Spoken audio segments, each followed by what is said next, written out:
the importance of comm strategies. I think that was a big learning in 2024 where we missed the mark many times. Didn't put as much attention as we needed to probably up front on comm strategies. So I felt like most of our comm strategies were reactive, which is not fun. It's always harder. And I think that's part of what drove some of the turbulence in 2024. What was different in 24 versus prior years? The magnitude of some of the changes that were made in 2024 is what really highlights the comm strategies as a learning.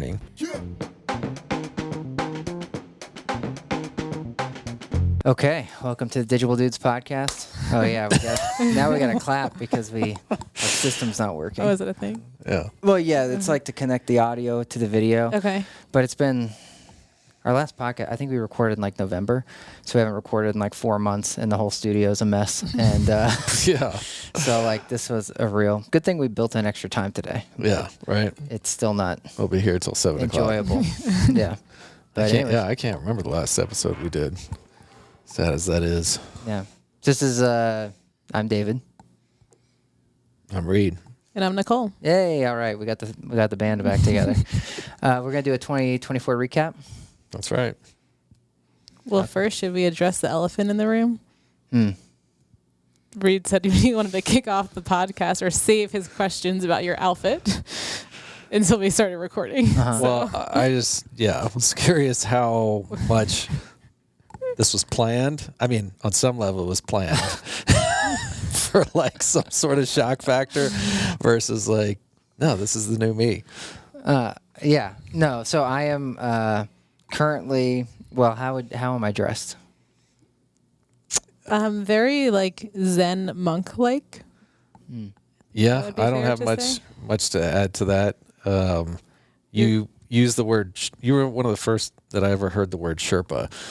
And I'm getting a Sherpa vibe from you. Okay. Yeah. Yeah, this, I made sure I didn't want to get lit up by anybody on like offending, because at first I was thinking like a friar, like monk, and then or friar, forget what they are, from medieval. And then I was thinking like monk-like, and I was like, I'm going to go with just a spiritual. Me and ChatGPT worked on this. I'm just going to what's a good spiritual outfit that doesn't have any ties to anything except for like personal journey and enlightenment. So this is what it helped me come up with, which is just like a full-length white getup. Yeah, it's a full-length white tunic. You have some beads around your neck. You have a white beanie. You have a feather coming out of the white beanie. Yeah. The beard's filled in a little bit more too. Yeah, I had to start working on that in December. Yeah, not full nest, but you're on your way. Yeah. So this is like a neutral. Then you were trying to be somewhat neutral, but also it was supposed to like very GPT zen. and I were working on like what is a mystical, like personal journey, with no ties to anything that could be that someone would think I'm offending. And this is what GPT suggested? Yeah, so someone fact check, I guess. GPT. We'll cite your sources. Get a photo and post it. 'Cause in the last roundup, you did say David's on his walkabout. Yeah. So, this is the perfect follow-up to that. I already got a photo. That was one of the first things. I was like, I'm not letting him change just in case he has something in his bag. Yeah, I did. It was like walkabout. So it's like what can symbol more of this like walkabout or like personal journey. Yeah, you got the Birkenstocks on too. I did. Yeah, I didn't know. It wanted me to wear like leather something, sandals and whatever, and I was just going to wear sneakers. And I was like, you know what? I'll throw on the Birks. Yeah, I think it was a nice touch. Thank you. Yeah, Still you got my set the bar high. Yeah. Thank you. Yeah, the costume budget this year is going to increase for the podcast. Yeah. Well, how does it feel? You could have ironed it a little bit more, but I couldn't find the iron. Actually, it says do not iron, so I was looking for the steamer, and I couldn't find the steamer. The steamer works well. But I actually said to myself, I was like, Reid is not going to notice that it's wrinkled because it's going to be so striking. I get called out all the time for my wrinkles, so that's why. Okay. Throwing a little bit of that your way. So, but we should explain the reason I'm wearing this is because we'll kind of start at the end and then come back around like an author. I forget what that's called, but whatever. In December, I stepped away from the day today of Digible to then go focus on different adventures and self-discovery and that kind of thing. And so this was my first time back, first time Reid seeing me since. So I guess almost. December, January, 2 months. And I just thought it'd be funny. Longest time we haven't seen each other face to face in 10 years. Probably. In Yeah. 10 Yeah, you're years. probably For right. sure. I know I'm right. I guess we never like vacation maybe 2 weeks. So Yeah. that's a good point. It's Yeah. wild. So yeah, I had this idea though, like immediately in December, and then so I started growing out my beard, and then I love ordered it. the Amazon stuff. I freaking love it. Yeah, Especially since it's Amazon, because I was like, I'm not buying that stuff's like from wherever, Yeah. some Yeah. other part of the world. I should have grabbed the feather. So part of my adventures was in December. I went to Chile and Argentina, and I was finding feathers there, and I should have grabbed the feather then, but I didn't have the feather idea until like a couple weeks ago, Yeah. and so then I just Amazoned a bunch of feathers. It's like I was like, I'm gonna spend $10 and however much CO2 into the atmosphere for this part of the joke that no one's gonna notice.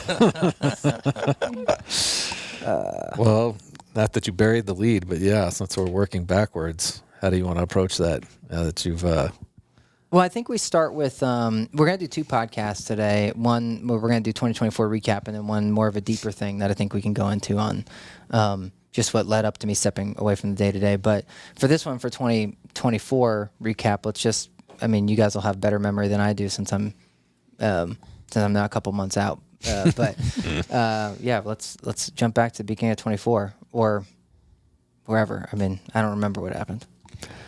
Yeah, I feel like we need to pull up our calendars to orient, I know. It just feels like the last 14 months have been like 40. I'm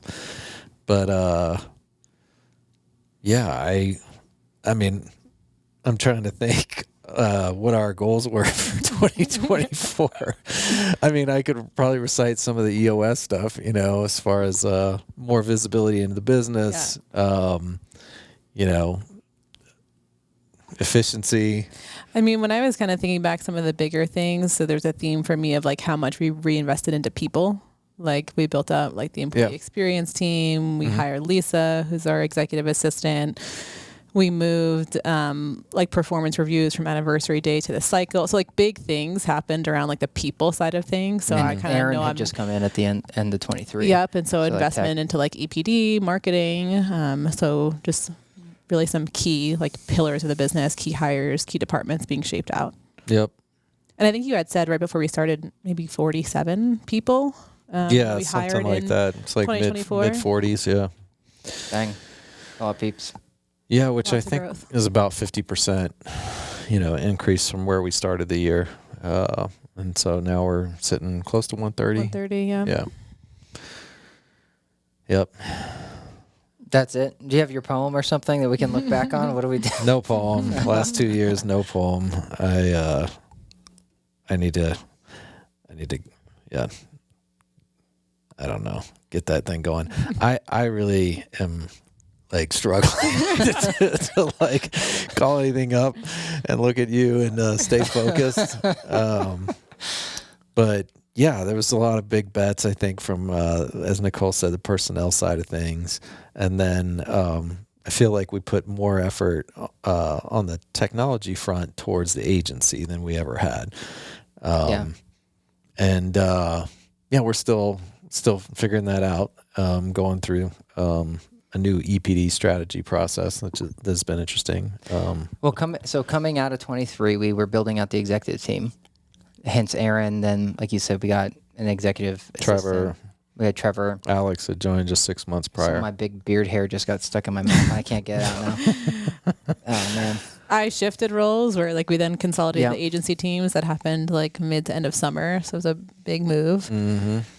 And then our plan was, like you were saying, Reid, like to focus more internally on our operating systems because of how much growth we've had on the service side. Became more about scaling the business. Right. Less about what had been kind of the Fiona like vision, I guess, around marketing operating system and building out our suite of products, which we've always acknowledged has been pretty kind of disparate, but making that connect more. But yeah, it did seem like it made the most sense given our size and what we were trying to accomplish to really be putting more attention on scaling the business than necessarily the product SaaS suite. And even like a repeatable like marketing, motion, right? Like something that was more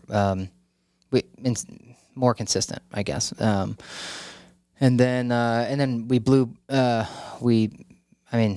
Everything was a great year. I mean, we haven't really mentioned that so much, but it was. I mean, I guess maybe the 47 people makes it. Maybe people deduce it's a good year, but it was a good year. It was a great year. We started slowly, and I think may have even panicked a little bit based on what we were expecting that first quarter. And so without calling out the exact numbers, we were anticipating kind of a 2/3 reduction in our profits in 2024. And that was from those investments we were just talking about. From some investments, but also some other things that we weren't necessarily forecasting or expecting. So most of it was expected, some of it wasn't. But I know we weren't thrilled. I mean, what founders or owners would, to know that from that regard, you might be going backwards, even though you're growing. I mean, that's never fun to see, where it's like, look at all this growth, but somehow we're not making anywhere near as much, money.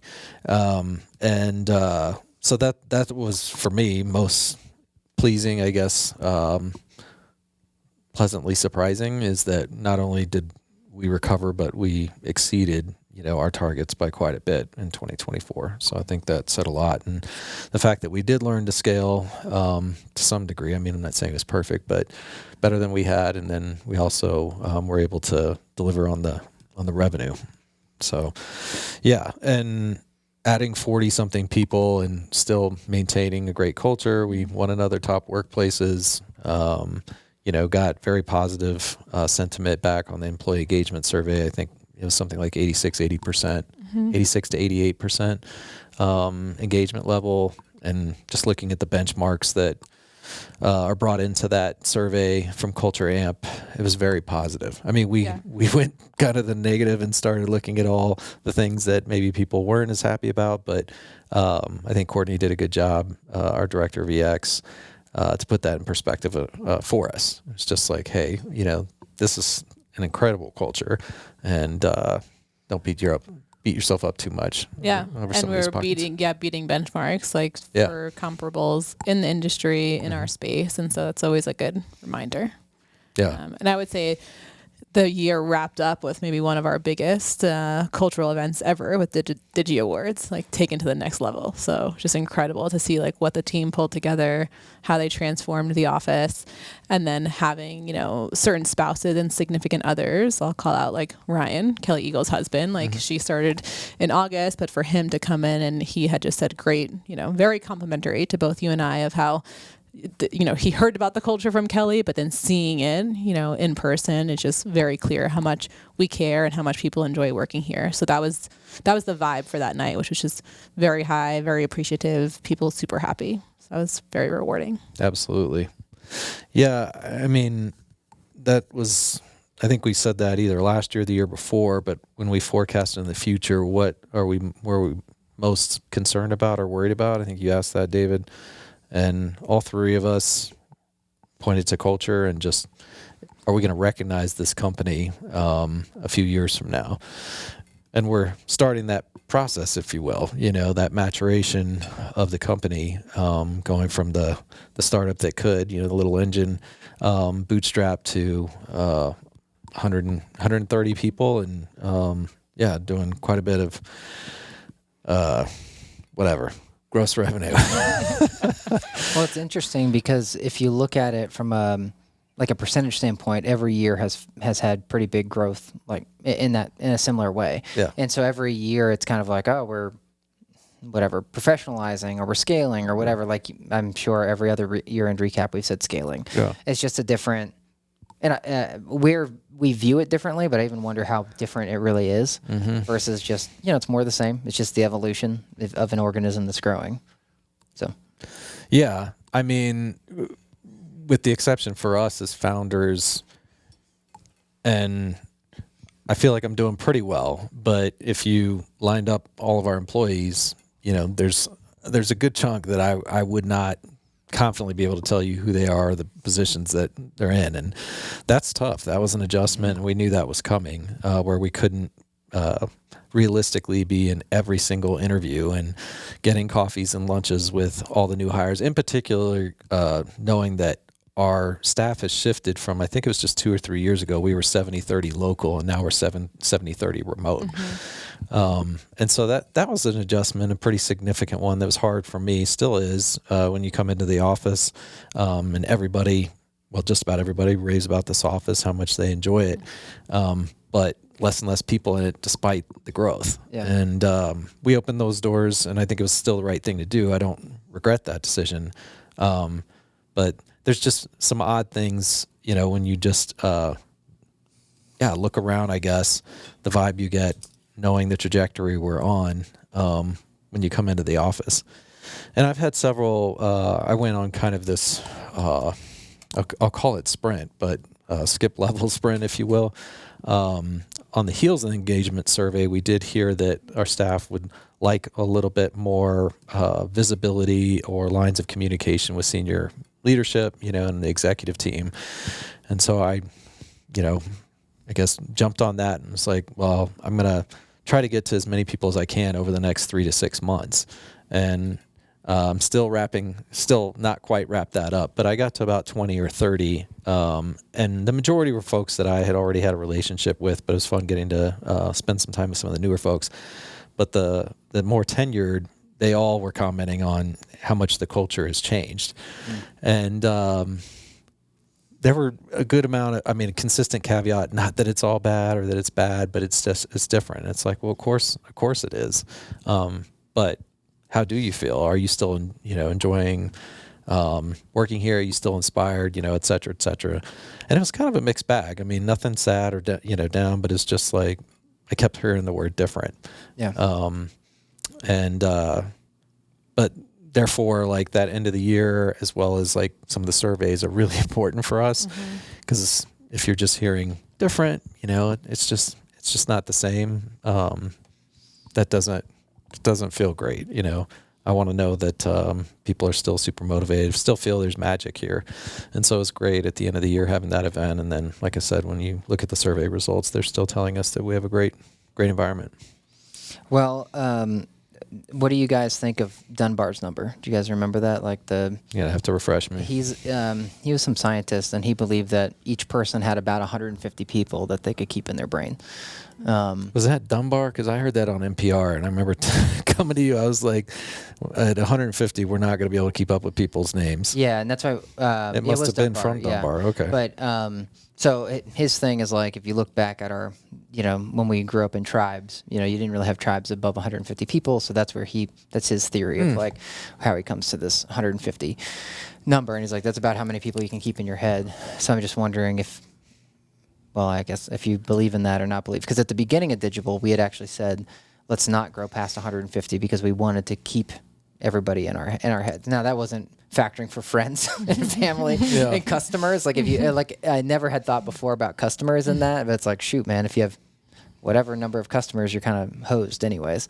But that's why we had sort of tried to put this upper limit on Digible at 150. And I had forecasted out what revenue would be or could be at 150 people with services and tech to be like, all right, yeah, that's enough. It's good enough anyways. But I'm just curious how you guys feel about Dunbar's number.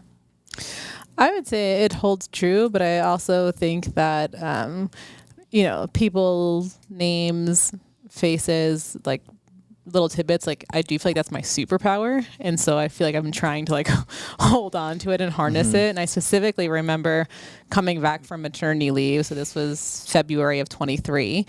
We had hired a ton of people while I was out, and I was like in JustWorks, like making myself flashcards and stuff because it's that important to me, of like, especially, being in the experience seat of like, I really want people I want to know people. I want them to know me. I want to feel connected. But I have noticed, like, specifically, I would say within the last 6 months, where you just have to ask yourself, okay, like, where is your energy going? What value are you bringing? And at some point, it starts to slip away. So I would say that's accurate. Maybe a little bit higher for some of us than others, but looking at you, you're a little bit lower for others like me. Yeah, like you with names. So I think ballpark that feels true. Yeah. Well, keep in your head, like so is it that I could name all 150 or that I have relationships with all 150? But I think the whole 70-30 I was just referencing is what's made it difficult for me. I don't know where I'd be if the majority were coming into the office. Like I might be like, I could tell you everybody's name. I have some type of relationship with everyone, but the remote thing has really kind of tripped me up. So not sure whether I can sign off on Dunbar's. Yeah. I think directionally there's something to it. I'd also say, like, I don't know if he meant, like, if it was just names and faces or if it was relationships. Because even if you had 150 relationships, if you tried to build on your relationships 5 people a day and cycled through every month, like, that's a lot of effort, right? So I think, and you have a certain amount of decay. It's kind of like, I don't know, like speed of trust or something in a way, right? Where it's like you can build up a relationship, but over time, there are some relationships that feel deeper where you can pick up where you left off, and then there are others that feel like they have a real quick, half-life. But I think directionally there's something to it. And certainly there'll be those that you're way closer to. That's the whole like number of people you can fit on a Post-it note kind of thing. Yeah. So anyways, I just thought it was interesting because the company is, right on the cusp of that. And then you have to get comfortable with it. Yeah. Well, the other thing I should mention from the survey, because I think it's very telling about a lot of things, as it's meant to be, but is our employees that were most engaged. Can you, I don't know if I asked you guys this already, speculate if you were segmenting between new hires and tenured and remote and local. So use those 4 data points: remote, local, tenured, non-tenured. Who showed the highest engagement level? I don't see Engagement, not just in terms of their response. Meaning most positive sentiment. I know it wasn't the tenured because I was surprised by that. I'm getting it remember like that my from the check-ins results. and how I was hearing, things are different or they're not the same. And I think that's one of the hardest things. And I'm trying to be as empathetic as I can to that, of having that proximity, starting with the 3 of us, right? Where it's like every decision Adam was aware of, Isabel was aware of, Michelle was aware of, Jenny was aware of, just those, the first 10 to 15 employees. And then some are still, I feel like, have pretty close proximity or hearing and understanding like how some of these decisions are made or where we're headed. But in many cases, they're getting farther removed from that. And so not a shock that, yes, you're right, Nicole, the more tenured employees were, it wasn't negative, again, because we had good results, but their engagement, and when I say engagement, positive engagement, I suppose, or sentiment of the company had gone down. And then obviously that means the less tenured was significantly, I couldn't tell you the exact gap, was higher. And then what about local versus remote? What would you expect as far as... You would think local. You would expect local, to be higher engaged. But it wasn't. Yeah. Which is interesting too, right? It's like we put a lot of time, effort, money into the local office experience here in Denver, and yet it was not, when I say close, I wish I had percentages right now, but it was a clear separation in that the remote employee was happier than our local employees.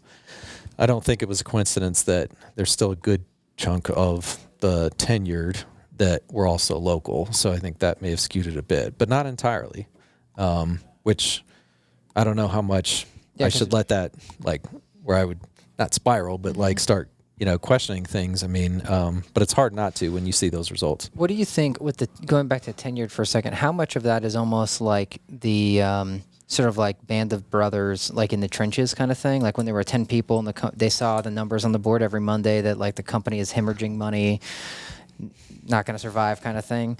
And it's sort of like that brings you together versus like when the company's profitable and like whatever. So you have the band of brothers that are like, oh shoot, it's not the same anymore. And now there are all these new faces, which you often see in those kinds of movies or books or whatever about like the veterans are like, I don't need to get to know so-and-so. And so that automatically starts to ruin in some ways or change different, right, the culture. So I'm just wondering what you guys think about that. Well, I think a lot of it is nostalgia for sure. Reminiscing about all of us going to lunch together and kind of We Against the World, the band of brothers, like just trying to make it. But I also think it's that the more tenured an employee becomes at most companies, even for Digible, that's a high growth company, has presented a lot of new opportunities, is there's not as much room for growth, or it might feel that way, or it's like I've gotten a couple of promotions here and that's not at least the way we've set things up, is that there's 10 more to go. And so it may feel like, they're not stagnant, but just not on the same steep climb, that they were when they first started. That's just speculation. I'm not. Yeah.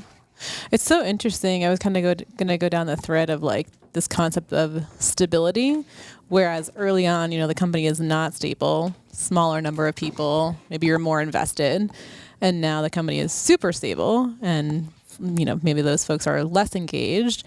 And I think it all comes down to just change. Like we've been talking so much about change recently and how as humans, our brains are not wired to like change. And the more years that go on, and you had mentioned this at the start, it's like 1 year feels like 4 or 5 years with how much happens, and that's just constant change. And so there's this notion of like stability and change and how it's affecting people's maybe morale or happiness, or there's just so much wrapped up into like, I think those scores, depending on your exposure to the company over time.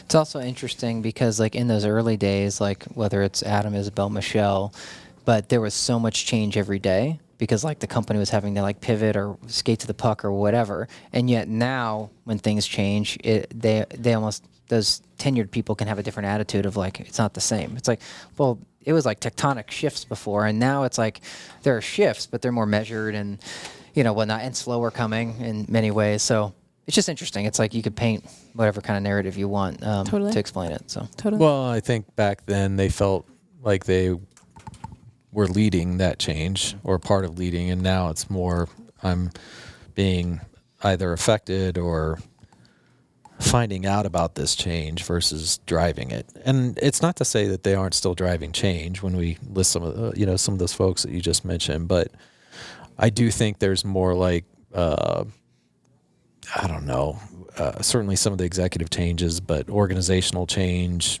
things we've decided to divest from or have further invested, it's impacting them in a different way. Just like I don't want to say, I want to be careful about how I position this. I don't want to, but just that they don't have the same agency over that change that they did, in the early years. yeah, it could be. And again, I mean, we need to have them on here. Like, don't want to speak too much. It's just speculation, but Yeah, it's not total speculation because I have gotten, some of that feedback in some version. Well, the nostalgia is Some of it interesting. comes- Like, are you guys nostalgic about your old companies?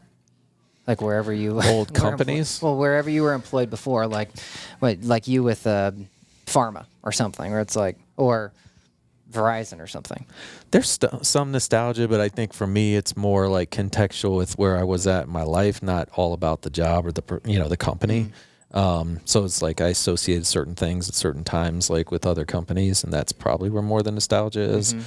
But you mentioned the farm. I mean, as both of you know, big fan of Doug, who managed me then, and I was growing up in a good way, I think, professionally, in the way I was thinking about life during that time. And there were some very, very kind, talented people that were on my team. And so I don't know if I label that as nostalgia, but I have fond memories of that, those folks and that time in my life. I was just thinking through, like, when I started at She Knows, I was employee 70, and so it was very much startup family culture vibe. I had left since then, but then like right around the year I left, there was an acquisition and the company just like exploded. And so I saw my friends, some of them jump ship, some of them left and came back, some of them stayed throughout that change. And I think it all just comes down to, like what you're looking for in your environment. And I think you can kind of see the trade-offs, the pros and cons of it. And some people were like, hey, this means massive growth potential as we're going on this hiring spree. And other folks were like, I just liked when it was small and like we kind of did our own thing and we had happy hours and it was just more of like just a different vibe. And so I think it just is so personal and depends. Yeah. Well, I think to your point earlier, Nicole, people are wired to be scared of change. Yeah, when you look backwards, it all worked out. And so then when we look backwards, we get the nostalgia on like, oh, that was fun. You forget about all the anxiety. Oftentimes you forget about the anxiety and like stress that you had because you didn't know, like, is my job, is the company going to shut down because we're hemorrhaging money? Or are we going to make it? Am I going to get promoted? Am I going to have a living wage? Yada, yada. So I just think it's interesting. Like when I look back on some of my old jobs, I remember how hard they were, but I don't have like a negative slant to them at all. It's like oh, that's interesting. Like, oh yeah, I know where I was at that point. Here's what I learned from it. But I know in the moment, sometimes I felt very lost. Mm-hmm. Which brings me anyways to greatest learnings. You guys have any good learnings from 24? That's a good one.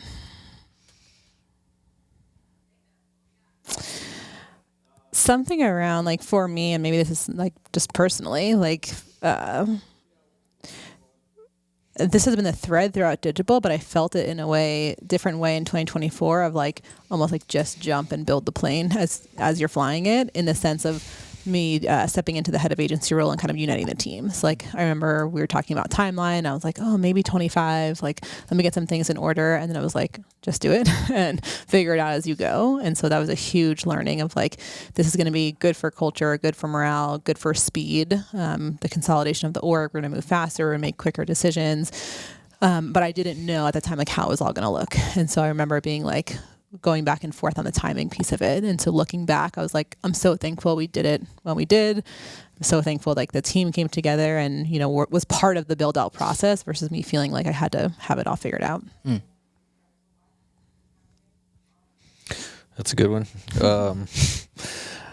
Well, I think I read this book early. I don't know when Kim Scott published Radical Candor, but I'm back in it, and I think many of the lessons she imparts or evangelizes are good learnings. They're always, but like when I think about 2024, I think, we could have probably done even better, I suppose. Like we weren't, I don't know. Or maybe we actually did really well. That's my learning is, and that's what prompted a lot of the changes. I don't know. It's hard to say, but maybe what's easier to say and feels a little generic, but is the importance of comm strategies. I think that was a big learning in 2024 where we missed the mark many times. Didn't put as much attention as we needed to probably up front on comm strategies. So I felt like most of our comm strategies were reactive, which is not fun. It's always harder. And I think that's part of what drove some of the turbulence in 2024. So what do you like to expand on that? What was different in 24 versus prior years? Well, I feel like the magnitude of some of the changes, that were made in 2024 is what really, highlights, I guess, the comm strategies as a learning, or something that just a learning. So we divested, from certain products. We had multiple executive changes, and at the size that we're at now, I mean, I don't know that it's easier or harder, if those types of changes are happening when you're 15 to 25 people or 50 people, but it felt weightier to me, a little bit harder to kind of corral and manage at 100 plus when big changes happen.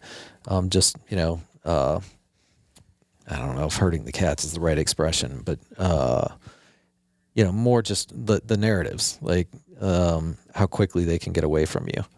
Yeah, go ahead. Yeah, I was going to just add on to that because you and I had a good thread at lunch the other day about just like stimulus and response, and kind of elongating that space between when you hear information and how you respond to it. And that was in my head as you were talking through it, like with the size of the company in 2024, with so many people, like we had to be thoughtful and almost elongate that space of like, okay, how do we communicate information, give people a chance to digest it, hold a forum or Q&A. Obviously, we learned this, that we did not know this in 2024.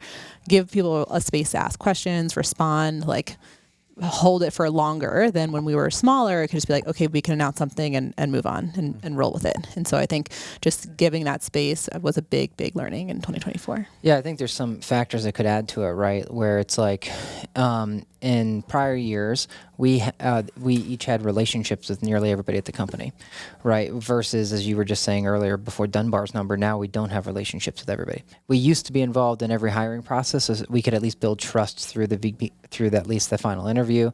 That wasn't happening in 24.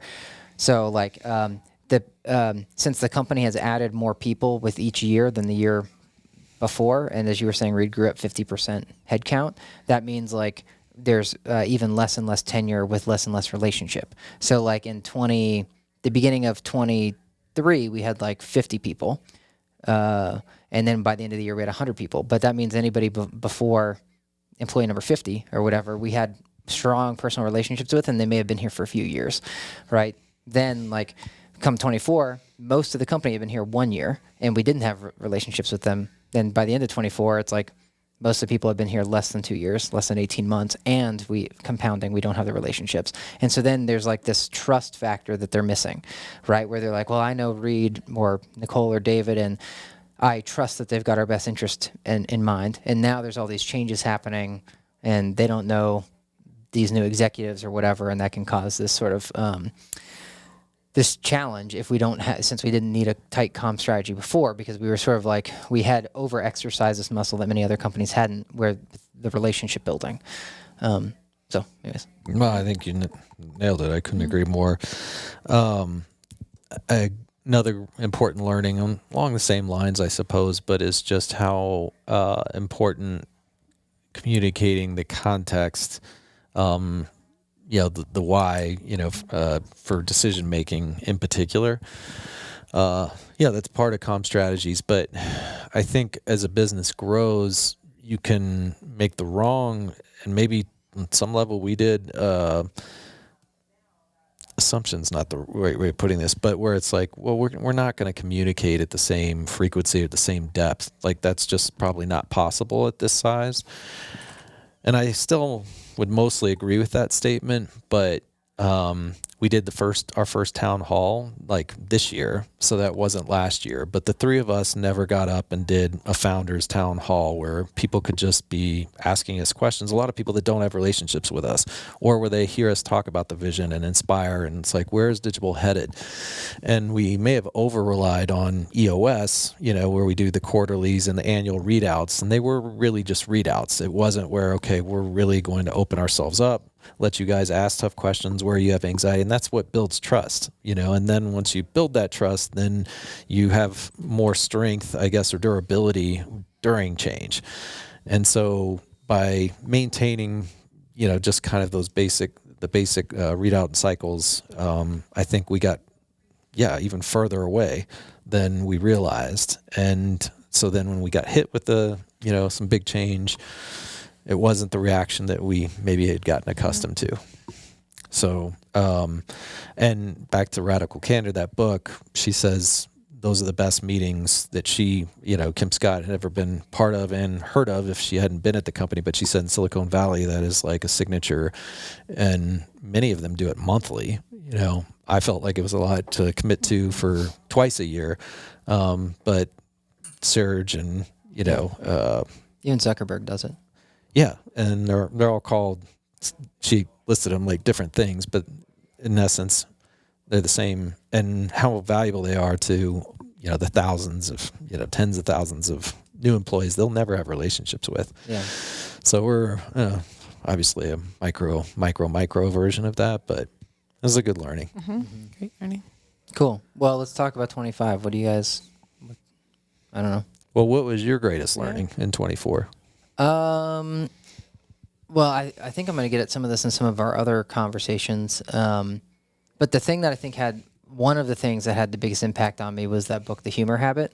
I was hoping you were going to say that, because I was like, if he doesn't say The Humor Habit was based on what he's wearing in front of me,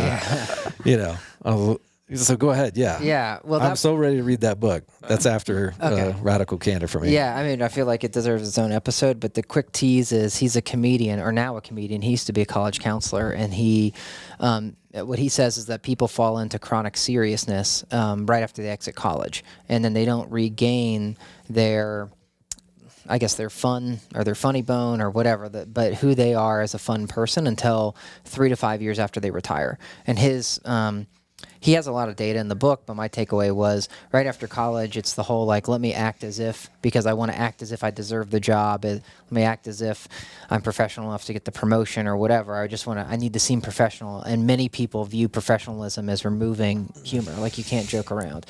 And later in the book, he gives lots of examples about if you're leading a team, how you should be actually using humor, and it can help band the team more together than if you act serious all the time. So anyway, so that book, but what's great is it's not just theory, because he gives just lists and lists of ideas of what you can do to improve, how you can build your humor habit, because he thinks it's a muscle that you exercise versus just they're a funny person or not a funny person. Mm-hmm. And so very little exercises. The one I found very approachable is he called it I think a humor chaser or a laugh chaser, but kind of like a chaser for alcohol or whatever. I don't know how to. Yeah, you don't know what the hell you're talking about. But anyways, at the end of the day, he's make the last piece of content you watch in your day something funny. So just end of the day on some laughter, and then so I thought that was interesting. He also just gives other examples about just how what is one funny thing you can do today, like me dressing up in my enlightened attire or what have you, right? And then just to me makes it very, in a way, formulaic or almost similar to what's the whole Atomic Habits. He has basically a lot of Atomic Habit style suggestions that can help you bring humor back into your life. And it hit me really hard last year because it's funny. It would have been nice if I found this book back when you got to almost had an intervention with me in year 2 or 3, where you're you used to make lots of jokes and laugh a lot. Now you seem serious all the time. And I did a little bit of turning it around then, but then when I found this book last year, I was man, I need more fun. I used to definitely be way more fun, even pre the post. And so anyways, found the book, and it's not super popular yet, but it deserves to be, because maybe you could get him for the mid-year, because probably be a little less than Daniel Pink, but exactly. It's funny that you bring that up, because I actually was on an interview maybe 2 weeks ago, and the candidate asked me, she's like, so did you guys get a T-Rex or something for the office? I was like, how did you know about that? And I guess we had said it on one of the other year-end recaps. It was either it must have been 23 that we were talking about that, or you were talking about how you had this vision of getting this 20-foot I want a T-Rex. I contacted a couple of companies in China. It's ready. That was one of your ideas, I guess. I don't know if that was before or after you read Humor Habit, but Sophie Gould also actually told me a new book called Humor Seriously. I don't know if it's new, but new to me. And I just pulled it up because it's along this vein, but it's why humor is a secret weapon in business and life. So another good one. I'll add that to my out. list. That looks interesting. Yeah. Humor Seriously. Yeah, I got that one from Nicole last week, I think, or 2 weeks ago. I wonder how much the seriousness correlates with the size of the company. Are people more timid, I guess, less comfortable embracing humor, at larger organizations because of the reality that, there's more risk, I guess, vigilance, and consequences if you miss the mark. It feels like fairly logical. Yeah. Whereas when even though we did some version of an intervention with you, I still remember having plenty of laughs in our first few years. Mm-hmm. I think we were starting to feel, obviously, the pressure of a successful business, no longer, as we said, survival. And that just turned into a different type of stress that may have caused us to be more serious than we needed to be. But I'm still laughing, I wish I was laughing more, day to day. But I have a little bit more anxiety, I guess, or hesitation, at this size and the role that I'm playing, right? Like, and I don't know. I guess I bemoan that a little bit, but I accept it. It's like I'll find my humor in other pockets or other places in my life. Because our senses of humor, fortunately, often do line up, but they don't always line up with other folks, and that can make you kind of gun shy. Totally. At a company, especially if you've been bruised. If there's been a couple of examples where it's like, wow, then you get, and that's more like law of averages. The more time you spend in the workforce, the more chance something like that has happened, or you heard of something like that happening. So I'm just getting more to the root cause. It's like, there's perhaps more to it on like why people fall into this chronic seriousness. It's not because they're just generally serious people, I don't think, or becoming serious people. I think it's a hesitation and anxiety. I think there's that, and I also think just the pace at which the business is moving and how much is on everyone's plate. It's like you kind of need the space to be able to think through like creating humor. Like, yes, there's little ways to do it, but when I think back to maybe some of the bigger moments that stand out of like, we did the Zoom petting zoo. Like, we didn't tell anyone, but we had like a petting zoo join the Zoom, and there was all these different animals. Like, super funny, but like that takes space to organize. Or like bringing in a cappella singers. Like that was super fun. But it's just, for me personally, maybe that's my personal. It's like I'm just, so much going on. We're moving so fast. It's like you really kind of need the space to think through like how to introduce humor if it's those bigger ways. Well, I think it's what you said with what Reid said. You need the space because you want to put more thought before you take a shot. Yes. Versus when you're 10 people, you're like, I'll take a shot, and like if it goes wrong, it's fine. Yeah, and if there's one person, I have that relationship, I have the trust with them, they know I meant well, right? 100 people, they don't know that I mean well, and so I'm shy to take the shot. That often don't mean this, but it is true. Like when HR department like forms at a company, it's like it feels like things get locked down more, and that sort of adds another layer of seriousness and just it feels like red tape to end up having fun. So this is where he talks. Once you read the book, Reid, he has a lot of good data in there to talk about like the benefits, like how you can increase revenue and profitability, customer and employee retention through adding humor into the organization. So he would argue, don't just try to find humor elsewhere. Try to put humor, use it as almost like your secret weapon. Like what other company, which of our competitors is actually seeming to have fun or, a good time? Like there's not a lot. So therefore it's easy to stand out with that humor. Last thing I'll mention on this, there are ways to talk about you guys with budgeting, but there are ways he gives a couple companies that can come in and sort of play that role for you. It's kind of like, Brentley, right? Like at your other job, he was kind of your humor habit for the company, right? Like your cultural mascot icon or something. But you can hire a company. Like one of the companies I remember him mentioning in the book is called the Fun Department. That's the name of their company.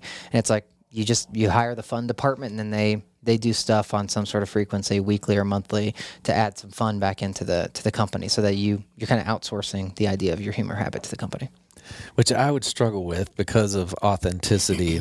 And we talked a little bit about that on the Tony Hsieh's book, something happiness, or I forget. Anyways, not founder but CEO of Zappos, and how they became known globally for their culture. And if you showed up to their headquarters, you wouldn't know whether they might be in pirate suits one day or Star Wars get up the next. Yeah. And it was just my reaction. Again, humor is so subjective and personal in many cases, again, which makes it tricky, or can be, but that it felt contrived. I think I may have written that in our manifestus, just that, that's not the kind of environment or company that we would want. And it would take me a second, is all I'm saying, to get over hiring, outsourcing, fun. Hearing that, it's like, what the hell's wrong with us? Like, can't we?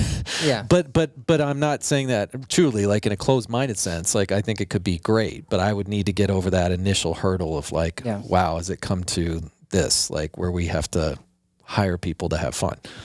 Yeah, I get it. I mean, in no way our internal team is doing that. So we have hired people to have fun and create some of these experiences. I feel like, they're doing experiments. Yeah, exactly. Right. Like if you were like, hey, let's have a half-hour meeting with the executive team or whoever, like once a month, and let's see if we can make fun happen. If we can't make fun happen within 90 days, it's like, all right, maybe it's time, or whatever. Like I think experiments I'm a big fan of. But I could see it where it's like, okay, we just want to know what's happening. Are we bringing a goat to the Zoom all hands meeting or not? Like, but if someone put that list in front of you, you might be able to check 10 ideas. And it's like, totally, shoot, that's my year. I'm good. Yeah. Totally. Yep. All right. The humor calendar. We always talk about content calendars, but just go ahead and get it scheduled. Yeah. I love it. Sure, we have the acapella boys coming in more frequently. Yeah. All right. Well, to wrap 25, what do you guys want to mention? What do you expect in the year ahead? Big year. Big year. We need a whole nother session for that. I mean, big year, more change, high growth. Like we're already outpacing like what we felt was very aggressive growth goals for 2025. So I think it's going to be another big year of growth and change. Yeah, I'm expecting more focus. I mean, we really harped on that in 24. We didn't quite get there as far as full clarity, I'll say, on our roadmap. Like, what are we letting go of versus what are we going to keep leaning into? What are we going to just sustain, manage? But we are in the process, and it should be wrapped up this quarter, really, I'll say, validating where we left things in Q4. Meaning, we felt a good amount of clarity around what we're going to invest, divest, and sustain. But we're, I'll say, doubling down on those decisions here in the first quarter with this EPD, strategy, process, engineering, product design. So that's been the big question for Digible for a long time, is like, where should we be pointing those resources? And we have been investing more and more from a payroll standpoint into those with the intent of leveling up, picking a couple spots and being best in the world at it, at least within this industry. And so I think seeing, or having total clarity and then seeing the results from that are what I'm looking forward to in 2025. And then something that struck me in the all hands and when we were reading out the 2025 annual goals and we're going through all the different departments, hearing what their strategies were, I had mixed feelings about it. And maybe this connects to the humor habit, but I almost found myself giggling in the worst way, perhaps, but I'll still say it. But just how many times I heard the word efficiency, operating.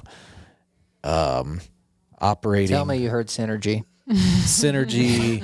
I think it was mainly efficiency, but gross margin, revenue, EBITDA, standard operating procedures, processes, whatever. And I was just like, good Lord. Like, I was ODing on those, like, all of that. I think everybody was, to be honest. Like, that was my vibe, is just, and there wasn't really any humor. It didn't sound like there were moonshots that we were all excited about. It was just like, and so the mixed part was, I was like, I'm so proud of how far we've come. Like, a lot of you are getting what it means to run a great business. Like, these are things that we should be talking about, that we shouldn't be kind of snickering at or, dismissing as like, that stuff's like, that's corporate. It's like, no, that is critical for Digible to keep on or stay on this trajectory. It's so many of the things that Jim Collins and many others, but in particular, we've touted a lot of his principles.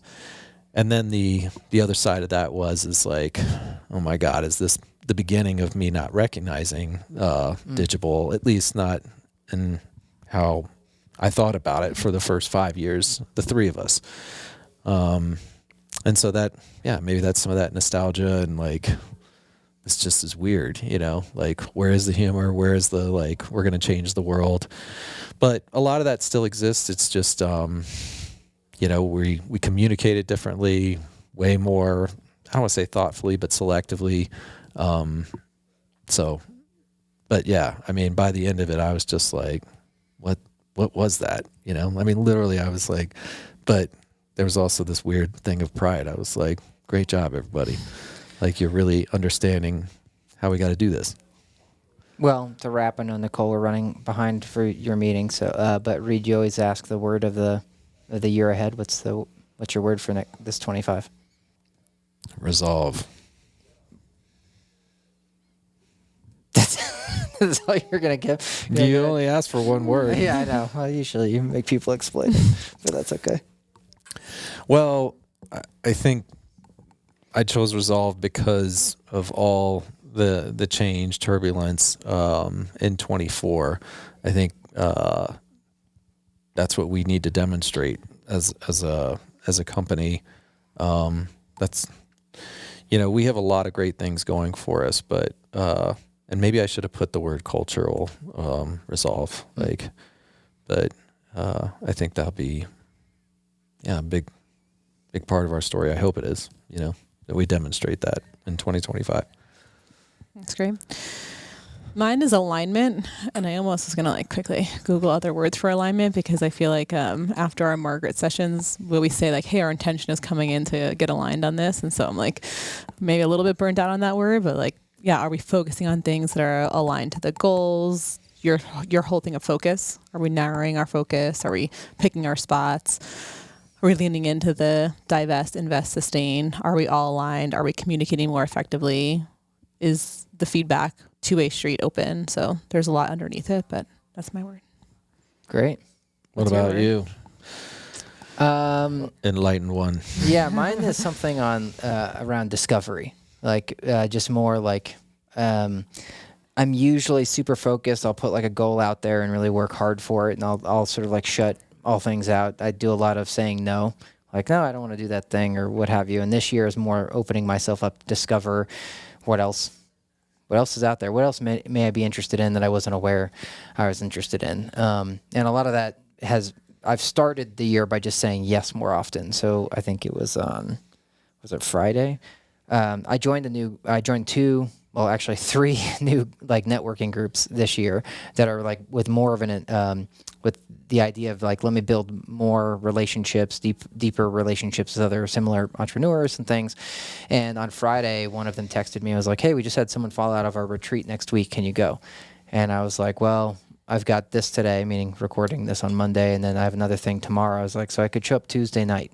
Or will that work? And he's like, cool. See you Tuesday night. So I'm Tuesday going out to this retreat and gonna do that thing with 10 other dudes living in a house for the week or whatever. So that'll be interesting. So I would have said no before or put up blockers, but I'm doing a lot more of that kind of discovery. So we'll see. Nicole and I just did a tea ceremony this last weekend. We would have not have done that, but even though I like tea, we would. You should have worn this get up to the tea ceremony. Dude, I would have. They would have thought I was hosting leading the tea ceremony. Yeah. So yeah, discovery. I'm just gonna spend a lot of time sampling and discovering things. That's great. Yeah. My one other learning, and I do this frequently. It takes me 10 minutes to remember some of the stuff or think of it, but is just all the value of putting work into yourself. We talked about that in 23. It didn't start in 24, but we all, three of us in particular, were much further along with that work on ourselves. And I think it paid, at least for me and seemingly with you guys too, a lot of dividends as far as recognizing what's important, where to, provide or mind share, put, your energy and where not to. And work through, change, significant kind of life impact. So yeah, just wanted to squeeze that in. I'll know you finally made it when you wear the Birkenstocks in here. I already own some. Just a matter of, will they replace my flip-flops? Yeah. GPT originally told me to come in barefoot, actually. And I was like, there is snow on the ground. You didn't know you were in Denver. Yeah. And my feet in the winter. Yeah. All right. Well, that's it for today. Hope you guys got something out of it. So thank you. Thank you both.